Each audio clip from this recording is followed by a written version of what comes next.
Wengine watoto zenu wanasoma international school, sisi watoto zetu wanasoma ana auna.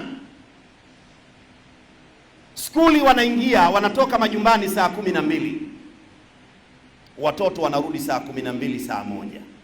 Serikali liangalie hili, hatuwezi kutoboa. Nanyi ni mashahidi, nimesimama katika mimbari ya Bwana Mtume Muhammad, moja katika vyanzo. Kama serikali haijatoa jicho, maneno yangu yatakuja kukumbukwa miaka ijayo. Hatuwezi kufaulu, hatuwezi kufaulu.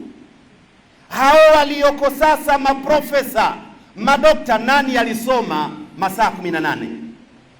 Nani alikwenda shule masaa 12? Achana na ninyi wazee, nazungumza mimi kwa umri wangu. Kengele ya kutoka shule ilikuwa ni saa 8, hakuna habari nyingine.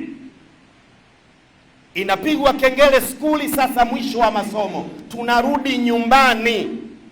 Serikali imefanya kazi yake, na wazazi na viongozi wa dini wanakwenda kufanya kazi yao.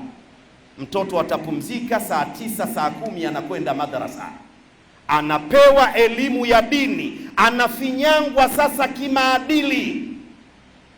Leo tuna rundo la watu, tunatarajia miaka ijayo wa kizazi hiki ndio watakuja kuwa viongozi. Wamefundishwa maadili na nani? Wakati shule mnachukua watoto zetu 12 za asubuhi mpaka 12 za jioni, mwanadini anafundisha mtoto huyu maadili lini?